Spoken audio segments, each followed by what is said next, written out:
Good morning friends. Good morning, good morning. So ayan friends, iha-harvest ko yung aming lunggan dahil medyo overripe na po siya dahil matagal tayong hindi nakapag-harvest dahil nagbakasyon kami. So it's like mga isang buwan din na hindi natin na ano yung mga fruits natin dito. Pero may pumupunta naman dito. So yung mangga natin, isang puno na lang yung merong bunga siya friends, yung ating Valencia. No, hold on. Yeah, I think that's the mango that we still have. So i-harvest ko lang yung ating lunggan tsaka yung ating meron akong ampalaya. Yung ampalaya natin nagtuloy-tuloy siya bunga kasi kahit wala yung tubig doon na side, ulan ng ulan naman dito sa Florida. So medyo maganda din yung kanyang tubo. So let's go friends. Tingnan nyo pala friends, ang daming mga itim na mga ibon. Yan, ayun o, tingnan nyo nandoon sa aking kalamansi. Yun. Ewan ko kung ano yung inaano dyan sa... kinain niya yung kalamansi. Nakita nyo yun? Hala, baliw din ng mga... Ayun, kita nyo, nasa bunganga ng ano, ibon yung kalamansi. Pasaway. Sandali, kunin nga natin, parang gusto nila yung gusto yata nila yung kalamansi. Puntahan nga natin. So kung nakita nyo pala yung mayroon din tayong grapes dyan. Parang inano rin yata nila yung mga grapes kasi kahapon meron pa yan dyan mga grapes na medyo itim Kahapon pala kami dumating friends. Ayun no, mga ibon. So kinain yata nilang ating mga kalamansi. So kahapon pala pagdating pa lang namin, si Shano nag-mower kaagad. So ay naano rin ni Shano, na-mower din ni Shano yung ating kalamansi. Yan. So kukunin ko na lang to siya. Baka bukas na. Kasi hindi ko pa siya kailangan sa ngayon. Yan, hindi naman siguro yan ubusin ng ating mga ibon dyan. Yan, ito meron pa tayo ditong mga grapes pala. Pero hindi pa sila ganun ka hinog friends. Ayan pala. Pwede na yun yung sa labas. Kunin ko yan mamaya. Ayan po. Nagtatago sila. Ito. Yan. So, kunin muna natin yung sa likod yung aking mga lunggan dahil overripe na po sila friends. Yan. Meron din tayong tulabong. Yan. Wala akong dala sa mga manok na pagkain nila. So, dito sa loob, hindi pa namin namumuwer kasi kakarating lang namin. So ganyan kahahaba yung mga grass dito. So ayun yung ibang mga manok. Sandali lang friends. So ayan yung mga lunggan natin friends. So yan yung iba, may mga ano na siya friends. May mga langgam or ants kasi nakaano siya sa lupa. So ayan madami na siyang overripe. Ito, kukunin na po natin yan. Ito lahat. Yan. Tapos ito. Kukunin ko na siya kasi overripe na po sila friends. Yan. So ayan friends, kukunin na natin yung dito sa ilalim muna. Yan.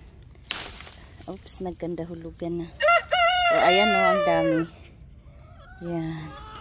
Lagay natin sa bag. Ito okay pa yan. Kakalaglag lang. Tapos ito din. Yan. Putulin lang natin. Ganyan.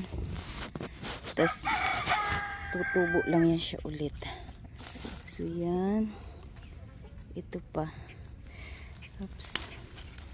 Yan. Diba? Ayaw ko sanang anuhin. I-harvest lahat kasi mga hinog na sila kasi gusto ko to Ayaw ko naman pagsabay-sabayin. Sana, kasi, nga, para hindi sabay-sabay din na ano ba, para kung pupunta lang sana kami dito. Pero, dahil ubi-right na sila, ayan, okay pa to, kakahulog lang yan. Ayan o. So, okay pa yan sila. Masarap to. Mas gusto ko tong lunggan, friends, kaysa lychee. Lychee. Sana wala na dito. Dun sa kabila naman. So, mas gusto ko tong lunggan kaysa lychee. Dahil mas mabilis siyang, ano ba, balatan. So, pati ito dito, friends, kukunin ko na rin. Yan, mga maliliit na lang. Yan. Maliliit na lang yung ano, kasi nagkanda hulog-hulog na sila. Hindi kinuha ng ano, yung pinag-iwanan namin dito, yung sa manok lang talaga ang inano niya. Tapos yung kinuha niya lang yata yung isang saging din kasi nahinog na siya. Yun lang yung kinuha niya. Ito hindi niya kinuha. Tsaka yung ibang mangga naman ay kinuha niya. So, baka ano niya rin to na para pagbalik namin ba, meron din akong kukunin pa. So, kaya hindi niya to kinuha. Ayan na. Ang ganda. Sandali. Papakita ko pala sa inyo ang kanyang laman. Yan. So, ito siya. Yan. Ganyan yung laman niya. Ay, shoot! Nahulog. Okay. Kuha tayo ng isa pa. Ayan. Mabilis lang siyang balatan katulad ng, hindi katulad ng sa lychee. Lychee. Yan. So, ganyan siya. O, diba? Tapos, mabilis siyang tanggalin sa kanyang buto. Halos magkawig lang din siya ng itsura ng lychee. Ito yung buto niya. Tapos, ito. Yan na yung kakainin mo. Masarap siya kasi matamis. Tsaka medyo juicy. So, tapusin lang natin to. Para masarap yung kain natin mamaya. So, ayan pa. Ito. Mukhang hindi na ako muna kukuha ng anong tawag yan? Hindi ko na muna kukunin yung aking ampalaya pala. Baka mamayang hapon na lang. Kasi mainit na siya, friends. So, yan. Tapos, may paborito ko to kaya nagtanim pa kami ulit ng isa pang lychee. Ay, lunggan doon. Ano na rin siya. Malaki. Or mataba na siya ba. Siguro next year magbunga na yun. So, I guess that's it, friends. What's that? Yan. So, ayan pala yung sinasabi kong saging sa inyo, friends, na kinuha nung pinag-iwanan namin dito. Yan, hindi niya tinanggal hindi niya tinumba ang puno.